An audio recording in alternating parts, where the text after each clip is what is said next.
I present to you the black sheep of Toyota Land Cruisers, the one that makes most people go, when you talk about Land Cruisers. Now, you differentiate Land Cruisers based on their series number, and the general rule of thumb is the higher the number, the newer the Land Cruiser, and this 100 series is a Land Cruiser from the very late 90s through the early 2000s. Now, this car is a lot like the Porsche 996 911, or maybe Nickelback. It's not everybody's first choice, but just like Nickelback, this Land Cruiser is secretly awesome. Today's video is brought to you by a product I'm genuinely passionate about. For years, I've been a subscriber to Factor Meals because one of the biggest stressors in my life is meal prep, going to the grocery store, and just coming up with ideas of what to cook. It's something I personally don't enjoy very much, and that's where Factor Meals comes in. Factor takes the stress out of meal planning and sets you up for success. Skip the grocery stores, prep work, and cooking fatigue. Instead, get chef-crafted, dietitian-approved meals delivered right to your door with over 35 meals to choose from per week, including options like keto, calorie smart, vegan and veggie, and more. Factor is great because you get to skip the overpriced takeout trap. Say that 3 times fast. And these meals are genuinely good and can be made in just a couple minutes. When things get hectic, Factor is flexible. You can change your order week to week with plans from 4 to 18 meals. You can also pause or reschedule your plan. Head to factor75.com or click the link below and use code TFL Classics 50 to get 50% off your first Factor box and 20% off your next month of orders. That code is TFL Classics 50 at factor75.com to get 50% off your first box plus 20% off your next month of orders. Why is this the least loved generation of Land Cruiser? Well, it's because it had to follow the main act. This car, it just had an impossible task to meet the expectations of Land Cruiser experiences. It would be like being a band trying to follow the Rolling Stones or the Beatles, right? Like an opener coming after Paul McCartney. I mean, the 80 series was the definitive Land Cruiser for Land Cruiser people. It was basic, utilitarian, tough as nails, long-lasting, solid axle, inline set. I mean, it was old school. But the fact of the matter is, time had kind of passed that car on. What I mean by that is, if you drive one today and then drive this after that, you realize that Toyota had to do something to modernize the experience. That 1990s Land Cruiser, the 80 series, is awesome. It's really, really cool, but it just wasn't going to last in a 21st century era with a really basic suspension setup and this rather ancient, read extremely ancient inline 6, and that's where the 100 series came in to replace it. But there are some major advantages to this generation of Land Cruiser. Now, the older ones here in the US came with an inline 6 that was more reliable than the Pyramids, but only did about 47 miles an hour up some more Colorado mountain passes and used more fuel than the Exxon Valdez while making no power. This generation of 100 series launched with a 4.7 liter 4700 2UZ FE V8 with a whopping 230 horsepower, which I know doesn't sound like a lot, but these were torquey units, and compared to the inline 6-cylinder, it's like going from a V6 Challenger to a Hellcat. These are much, much more powerful units, and they last similarly to the end of time as long as you are willing to do timing belts, which is a concession you have to make. They are also way more luxurious than the older models, with all sorts of gadgets and gizmos and leather and comfortable bits and bobs everywhere, which we'll show you in a sec. And they're also the cheapest Land Cruiser out there. Cheap is a relative term because no Land Cruiser is really that cheap, but compared to an 80 series or the later 200 series, this thing is a downright bargain.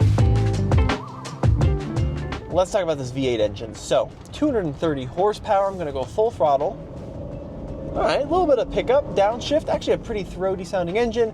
Redline, just over 5,000 RPM.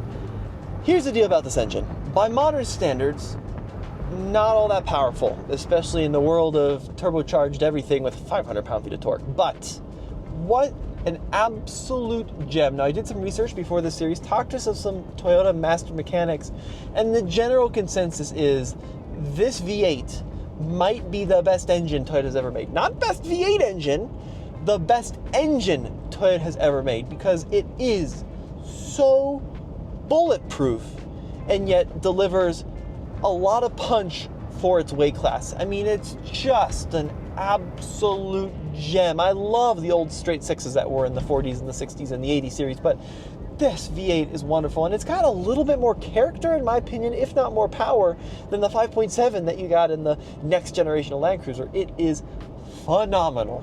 I would love to put this engine in just about anything. It is that good.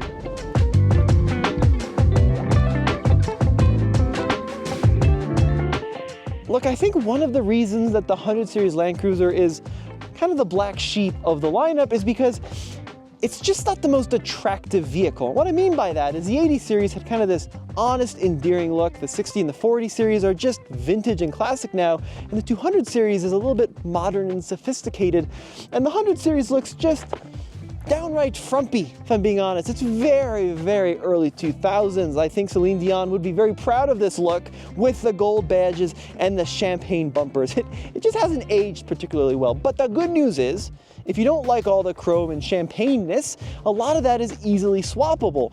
Bumpers are readily available, and there's a lot of stuff you can do to really butch these up. So obviously bumpers, snorkels, lifts, wheels and tires, rock rails, roof racks. The world is kind of your oyster if you're willing to spend, because the aftermarket community is big and shockingly expensive for 100 series. And then along the sides, you're gonna notice more two-tone champagne on white. Actually a really good set of wheels on this version. I think they're a very attractive look, pretty small, and they look really good with big tires, these 16-inch wheels. And then out back, there are a couple of great design aspects. So first of all, Land Cruisers have a split tailgate, which is just fantastic for tailgating, for hanging out, for putting on, you know, boots or getting ready for that ski trip. This works really, really well. And then once again, one thing you just have to say about the look is, even if it's not the most attractive thing out there, it's very simple, right? It's not flashy, it's not ugly, it's just kind of right down the middle.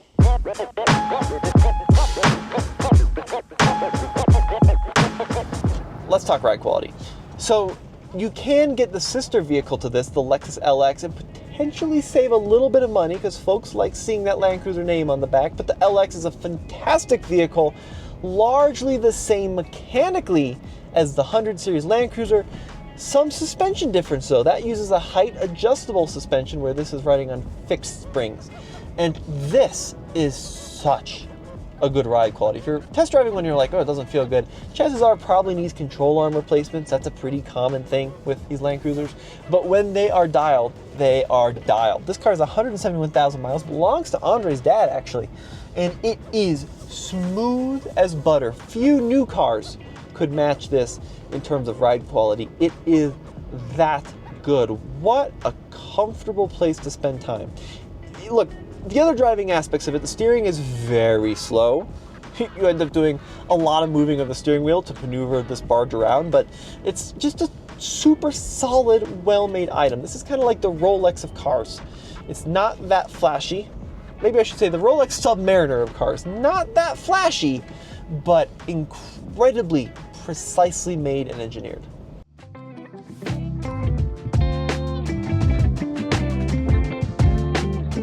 Look, I may have been a little harsh on the outside of this car, calling it frumpy, which I stand by, and this interior could also be described as frumpy, like something your grandfather may drive. However, that is a fantastic thing, because granddads have perfect taste in comfort and convenience. This interior has got to be one of the most comfortable and most functional places to spend time anywhere in the automotive industry. These big, squishy leather seats, the padded armrest on both sides. It's just such a comfortable, welcoming interior. It's like stepping into a family's lifelong house. It just envelops you and makes you comfortable. Now, some of the cool things in here, I do love an old-fashioned key in the ignition, turn it on, and then the car is going to glide to life. And I love all the buttons. Now, depending on the era of Land Cruiser, holy moly, our fan is on fire here. Certain Land Cruisers are going to have different looking center stacks. Now this 2001 does have this rather dated touchscreen display, which by no means looks particularly modern, but I find this to be rather endearing because it's just kind of a vintage little throwback. Click on the radio, the antenna is going to rise up. It does have an old school navigation screen, which is just really cool.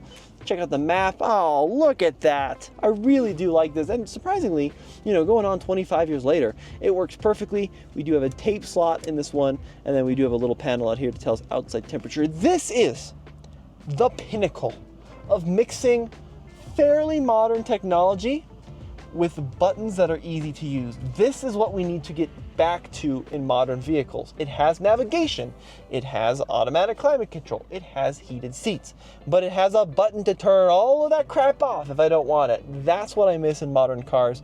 This is awesome. I'm also a sucker for wood trim. Lots of that in this Land Cruiser. These are just great places to spend time. They're awesome. Now the backseat in these 100 series, kind of an interesting mix of spacious and a little cramped.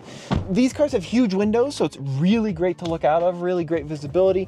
The legroom is a little cramped, but the headroom is actually really good. And one cool feature is the seat does have the ability, okay, this one's a little stuck, but you can slide them forward and backward a little bit, and you can get these with a third row, which is cool. Not a high point in terms of space. They fold down from the side, and most people remove them, as Andre's dad has done here. In terms of capability, off-road and snow capability of the Land Cruiser, well, all of the 100 series are going to have a full-time four-wheel drive system with a center differential. So it's always in four-wheel drive, and then there's a button here where I can lock that center diff. And then in the older 100 series, I can also lock the rear diff, because those had a rear locker.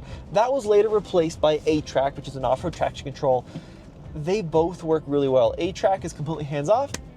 Just let it do its thing. It involves the front axle as well, works pretty well. Rear locker is a positive engagement, so it's a little bit of a pro and con situation. Capability-wise, these are very good, and I've seen these in places you wouldn't believe, but for the most part, for most people, this is not a Wrangler. It does not have that much clearance, that much wheel articulation, that many locking diffs. This is a great two-track, 5 to 6 level trail rig. Out of the box. Lift it, do whatever you want. You can change that a little bit, but they're heavy, not super maneuverable compared to a dedicated rock crawler, so it's not going to go through the Rubicon stock, but it will get you likely where you want a Land Cruiser to go.